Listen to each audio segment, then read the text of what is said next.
Hello and welcome to another edition of Pulp Picks. My name is Patrick. I'm Fritz. And we're here to give you this week's reading recommendations on New Comic Book Day. And it's a really good week. I wasn't sure what to expect. You know, the weeks all kind of blend together for me as far as what's coming out. Because you're just constantly staring at comics for your job. Yeah, so. you know, I mean, we see them in the previews, and then we've got to order them a few weeks ahead of time, and then they arrive. And, you know, there's all kinds of times that I see the titles and the covers, and I can't keep track of what the dates are. But last week was a really pretty big release week, so I thought this week would be a little thinner. Not the case. It's another massive week, and all kinds of good stuff, so let's dive right in. Yeah, so my pick this week is Destro issue 2, following the titular character on his... Now, I guess you could call it a war with Tomax and... Zaymot. Zaymot? I've never actually been sure how to pronounce that one. But, so going off of the last issue, he thinks that they tried to, that they staged an attack on his weapons expo. They think he set it up as a false flag thing to try and, get at them. So this issue is kind of like them, trading blows, kind of trying to get, the measure of each other. And obviously a bunch of people kind of get exploded in the crossfire. And robots. Yes, and robots. That's kind of the cool thing. It's just the way that they kind of admire certain things about each other. It's interesting to say these see these just totally amoral don't care about people the weird way that they're oh, I like the cut of this guy's jib. Yeah, for sure. I really like how they're divvying up the factions before they presumably come together in Cobra. And not that that wasn't a thing or heavily alluded to, the Crimson Guard and the Bats. Those were in kind of the Tomax and Zaymot area and the Destro area. But I like that they are starting in a totally separate place and we're seeing them pre-Cobra. It's really fun. Yeah. And just again, we talked about this with issue 1, but Dan Watters just can write such a good, evil,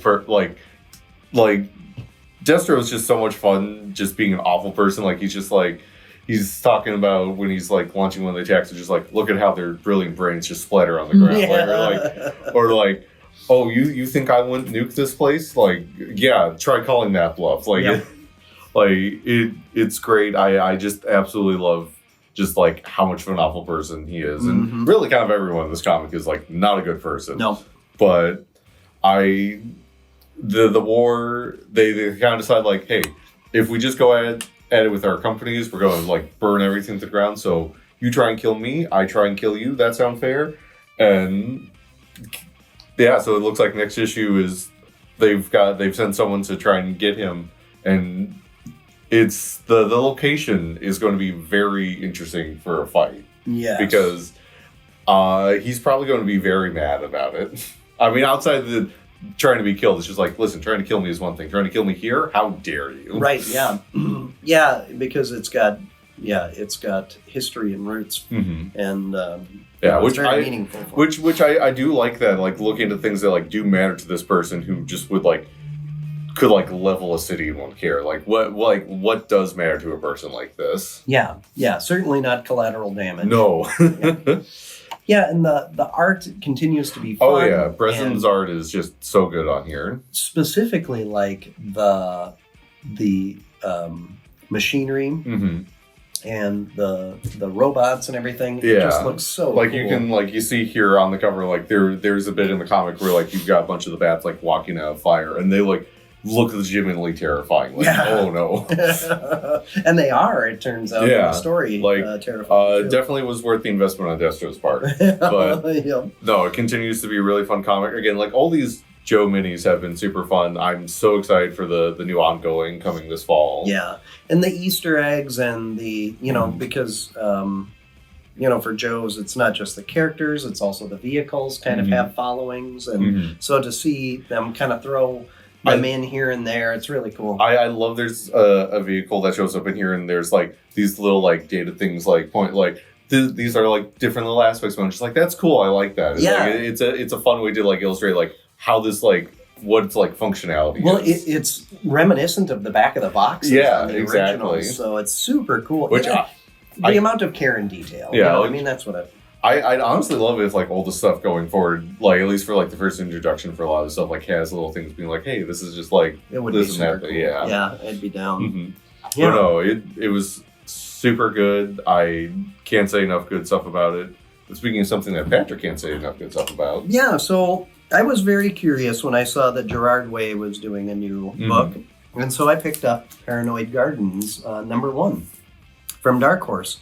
And Gerard Way, of course, famously wrote Umbrella Academy and did, the first couple story arcs and then walked away from it for a while and then had the third arc come out. What was that, about 6 years ago? Something like that. Something like that. Obviously, you also know him from My Chemical Romance. Yes, for those of you that have ever listened to music, have probably heard My Chemical Romance. And so I was curious about this one because I just didn't know what to expect. So the setup here is, without trying to give too much away, because I walked into it totally blind and I enjoyed that. But the setup is essentially there's like an old folks home for, it looks like maybe retired superheroes or superpowered it's not, that's not quite right, but that seems to be part of it. Like there's somebody who alludes to having been an agent maybe in the Cold War. There are people that look mutated or, maybe they're otherworldly or something. I'm not entirely sure, but it's an old folks home. It's like an old folks home for like the strange and the odd and just stuff that doesn't fit in. Yeah, that's a good way to put it. Yeah. So there's some old folks home humor. There's talk of bunions and BMs and that kind of stuff. And without getting too gross, it's kind of more in the context of a nursing home. But the main character pictured on the cover here has amnesia and doesn't know anything about her life prior to starting to work at this place. And then there's a new... President isn't quite the right word, because it kind of looks like maybe they're coming in involuntarily, but they have superpowers and they kind of make a mess of being carted in. And so we're just seeing this cast of characters. There is a monkey theme. For those of, Umbrella Academy obviously had, monkey character. And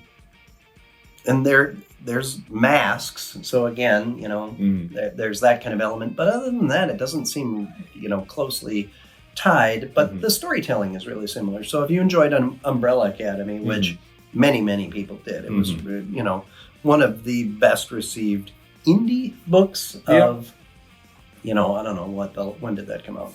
Early 2000s, I think? Yeah. So like in the last 20 years? Yeah. I would highly recommend giving this one a try. The art is really fun and interesting. The story, I have no idea where it's going, but it's a mystery, and that's always fun. I just really enjoyed the aesthetic of it, so I was pleasantly surprised. So, our consensus book is also a #1. Yeah. So we've got Phoenix #1 here from Marvel for the new From the Ashes line of X books that are starting to come out. So much like with X-Men issue 1 last week, like kind of went into this being like, okay, let's see like what they're kind of doing here, like what we're doing like post Krakoa, and like obviously Jean being the Phoenix again was one of the big status quo shifts they did like right at the end of that, where it's just like, and they're now like being very firm about like, okay, like Jean and the Phoenix are like intertwined like in a way that like no one else really is with it, and this series is now following her post Krakoa going out into the universe and trying to like find at least like some kind of redemption for like the things that she's done in the past as the Phoenix. Correct. And I'm really enjoying the series so far. Like this notion of like, can you like atone for the bad things you do? Like, should you try? Like what? Like it. I love dealing because it is the question of just like. Because for so long you could be like, oh, Jean didn't do that, the Phoenix did that, or stuff like that. But like this series is very much like, no, like Jean and the Phoenix are like one and the same. Like you can argue about like intent and everything, but like the bad things that were done are done, and like you have to live with that. Right. So like trying to like live with that and like see what you can do with that power now to kind of like maybe like tip the scale, like the balance of the scale back in your favor somehow is just really fun to me. Yeah, and so they go into it heavy, leading in with the narrator talking specifically about faith and belief and redemption. Yeah. And it takes a turn right from there. And so the narrator already knows what the story is and is kind of telling us the story from the beginning. And there's an implication that we're not quite sure. Are they friends with Jean? Yeah. Do they really dislike Jean? Do they hold a grudge? So it's kind of ambiguous. Like they seem to at the very least like have like kind of like a fascination or like an understanding with her, like of just like they get like, oh, I understand you. It's unclear like where the relationship goes from there, but like that there's some like level of like intimacy between them at some point. Yeah. In terms of like understanding like why someone does what they do. For sure, because they know intimate details about Jean's life. And we should probably say this almost all happens off world. Yeah. It's all happening out in space, not on Earth. With the exception of one conversation. Which I do love that. I love like the kind of like they're still like connecting to stuff on Earth. Obviously for the space stuff you get an appearance from one of your favorites in there. Yeah, well, and it was in the preview for the book, so I don't know how much of a spoiler it is, but small spoiler alert. Nova shows up in this book, which is great for me because last time we saw him, he was in a coma on a bed. In an X-book, nonetheless. In an X-book. So Nova living vicariously through X-Men books. Yeah, really interesting that he's ended up there, but yeah, and I like how the characters are handled in this. Yeah, book. Because like there's a great bit actually going off the Nova thing because like part of the story involves like this basically Supermax prison falling into a black hole and then being like, listen, just because this place is full of monsters doesn't mean we can like let them die. Yeah, like, if we've got the ability to save them, we need to try.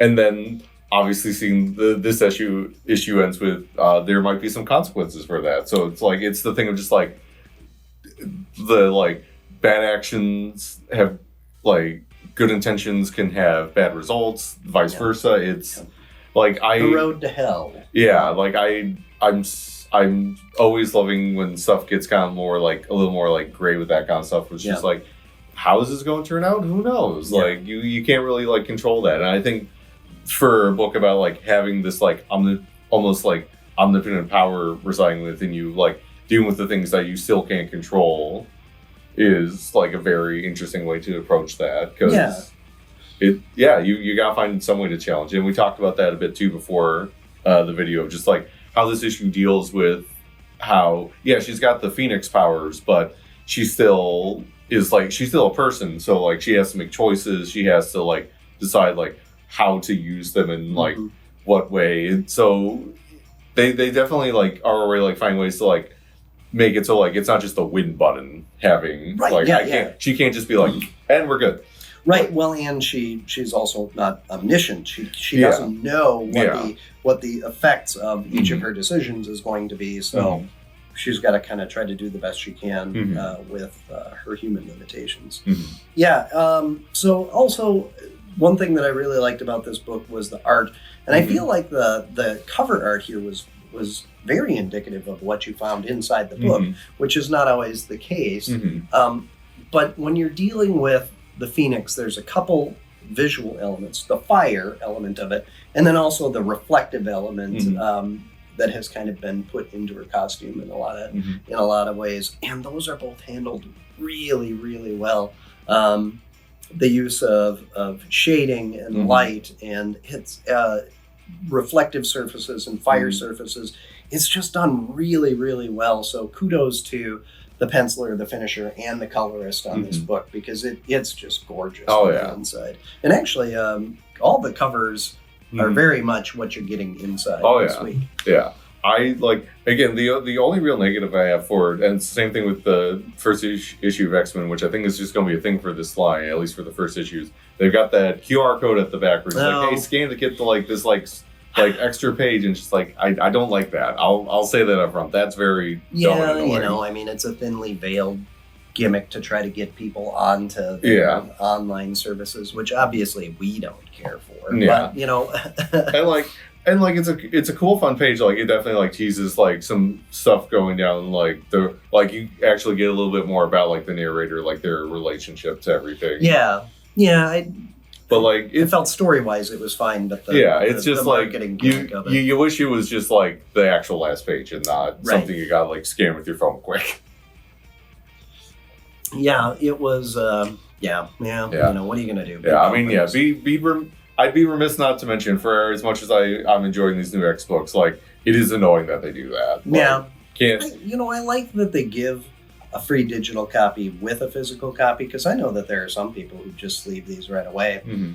They never want to crack them open and whatever. But I do find the tactile interaction with the book creates a more pleasant reading experience. So whatever. What did you like as a close but not quite pick this week? Let's see. There were a bunch of good stuff. The new Thor annual was really fun. It both kind of ties into like the ongoing plot there with like the Utgard gods, but also it's part of the current Infinity Watch like annuals crossover they've got going on. So it's a fun little story you can kind of dip into if you just want some like fun Thor having space adventures stuff. Yeah.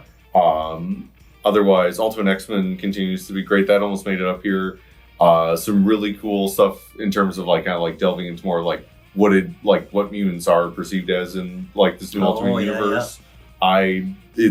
The way that they finally kind of like the X symbolism has finally started to like creep in, and the way they're doing it is I really enjoy. Yeah. But no, both of those are really good. How about you, Patrick? Yeah, well,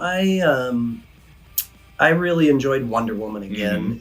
This one's an absolute power tie-in, and it starts with it's a kind of a ragtag bunch, kind of part Justice League Dark and the Shazam family are kind of hanging out together, playing cards, killing time, laying low. That was kind of a fun one.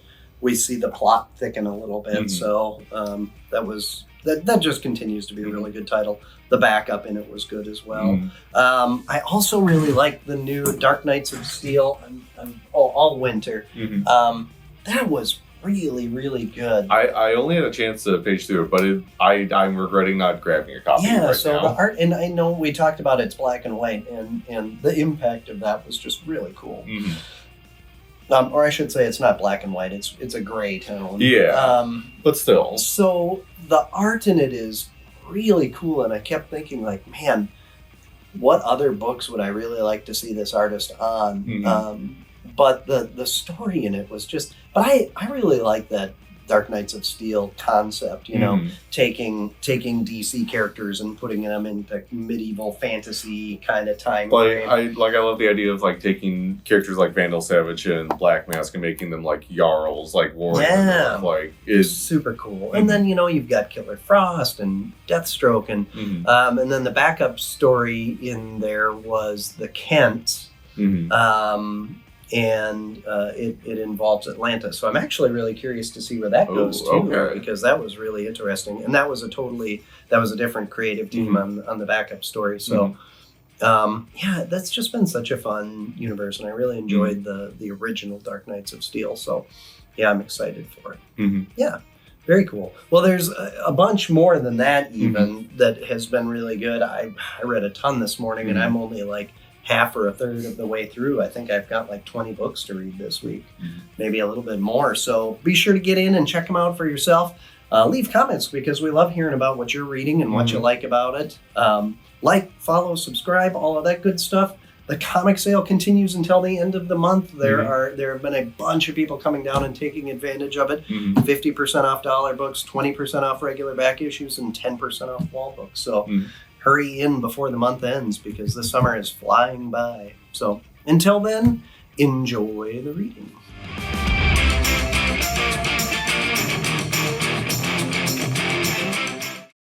So, oh man, here comes the sneeze.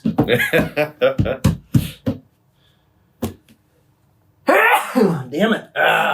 My allergies have been terrible lately. All right, let's take that in. I was about to say, are we keeping that in, or is that gonna? No. That can be the post credits. Make sure I don't have snot all over my arm now. Yeah, just like waving, just like.